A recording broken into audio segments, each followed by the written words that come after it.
മഴ വല്ലാതെ ശക്തിയായി. ഇപ്പം കഴിഞ്ഞ ദിവസം ഇടിഞ്ഞപ്പോൾ പോലും ഇത്ര മഴയില്ല. എന്താണ് ഇപ്പോഴത്തെ സാഹചര്യം? എങ്ങനെ നമുക്ക് ഇതിനെ നേരിടാൻ പറ്റും? ആദ്യത്തെ ഇടിയലിൻ്റെ സമയത്ത് നമുക്ക് മഴ തീരെ ഇല്ലാത്തൊരു സമയത്താണ്. പക്ഷേ ഇപ്പോൾ കനത്ത മഴയാണ്. നമ്മൾ യെല്ലോയിൽ നിന്ന് ഓറഞ്ച് അലർട്ടിലേക്ക് പോകുന്ന പ്രതീതിയാണ് ഇപ്പോൾ ഉള്ളത്. ഇന്നലെ നമുക്ക് പിന്നെ യെല്ലോ ആയിരുന്നു, പിന്നെ ഓറഞ്ചായി. ഇപ്പോൾ ഓറഞ്ചായി ഒരു മണി. ഇന്നിപ്പോൾ ഓറഞ്ചായി, വീണ്ടും ഓറഞ്ചായി. അപ്പോൾ യെല്ലോയിൽ നിന്ന് ഓറഞ്ചിലേക്ക് കൺവേർട്ട് ചെയ്തു. അപ്പോൾ ഇത്രയും തീവ്രമായ മഴ, മേലെ ഭാഗത്ത് നല്ല മഴ പെയ്തുകൊണ്ടിരിക്കുകയാണ്. ഇപ്പോൾ ഈ കോട നിറഞ്ഞു നിൽക്കുകയാണ്. അപ്പോൾ ഞങ്ങളിപ്പോൾ താഴെ ഭാഗത്ത് മുഴുവൻ പോയി അവിടെ നിന്നാണ് വരുന്നത്. ഇപ്പോൾ ഇത് പരിശോധിക്കാൻ പോലും പറ്റാത്തൊരു സാഹചര്യമാണ് ഇപ്പോൾ നേരത്തെ ഇന്നലെ നമ്മൾ തെർമൽ ഡ്രോൺ ഉപയോഗിച്ചു. ഇന്നലെ ഒരു ടീം കോമ്പിനേഷനെ പിന്നെ ചർച്ച നടത്തി നമ്മൾ അങ്ങോട്ട് അയച്ചു. അത് geology, soil conservation, forest 3 department ആളുകളുണ്ടായിരുന്നു.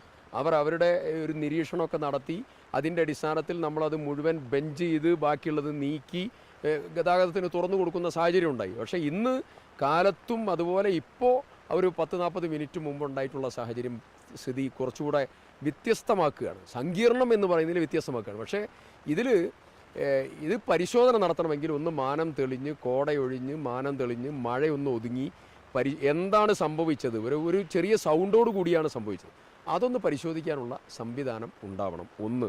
രണ്ടാമത്തെ കാര്യം, കോഴിക്കോട് ഞാൻ ബഹുമാന്യനായ PWD മിനിസ്റ്ററുമായിട്ട് സംസാരിച്ചു. PWD മിനിസ്റ്റർ എന്നോട് പറഞ്ഞത് കോഴിക്കോട് കലക്ടറെ അടിയന്തരമായി ഇവിടെ എത്താനുള്ള നിർദ്ദേശം കൊടുത്തു എന്നുള്ളതാണ്. എന്നോട് കൊടുത്തിട്ടുണ്ട്, ഞാനത് ഏകോപനം നടത്തിക്കോളാം എന്നുള്ളത് പറഞ്ഞു.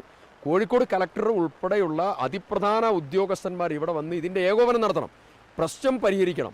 26, 27, 28 3 ദിവസമായി വയനാട്ടിലെ പ്രധാനപ്പെട്ട നാഷണൽ ഹൈവേ 766 ചുരം ബ്ലോക്ക് ചെയ്യപ്പെട്ടു. ഓണം ഫെസ്റ്റാണ്. ആയിരക്കണക്കിന് കുട്ടികൾ, ആളുകൾ, വീടുകളിലേക്ക് പോകുന്നവർ, ഇതുവഴി പാസ് ചെയ്യുന്നവർ, ഇങ്ങനെ അനിശ്ചിതത്വപരമായി ഇടാൻ പാടില്ല. കോഴിക്കോട് കലക്ടർ 3 ദിവസമായിട്ട് ഇവിടെ വന്നേ ഇല്ല. കോഴിക്കോട് കലക്ടർ 3 ദിവസമായിട്ട് വന്നില്ല. 3 ദിവസമായി വന്നില്ല. വയനാട് കലക്ടർ നമ്മളെല്ലാവരും ഉണ്ടായിരുന്നല്ലോ, എല്ലാ പാർട്ടിയും എല്ലാവരും ഉണ്ടായിരുന്നു. പക്ഷേ കോഴിക്കോട് കലക്ടർ എത്തിയില്ല. കോഴിക്കോട് കലക്ടർ എത്തിയത് സ്ഥിതിവിവരം മനസ്സിലാക്കി അതിൻ്റെ അനന്തരമായിട്ടുള്ള നടപടികളിലേക്ക് അവർ കടക്കണം. ബഹുമാനപ്പെട്ട മന്ത്രിയോട് ഞാൻ സംസാരിച്ചു. മന്ത്രി പറഞ്ഞത് കലക്ടറോട് ഇവിടെ വരാനുള്ള ഡയറക്ഷൻ കൊടുത്തിട്ടുണ്ട്, ഞാൻ ഉറപ്പുവരുത്താം എന്ന് ഞാൻ അല്പം മുമ്പ് സംസാരിച്ചപ്പോൾ എന്നോട് പറഞ്ഞു.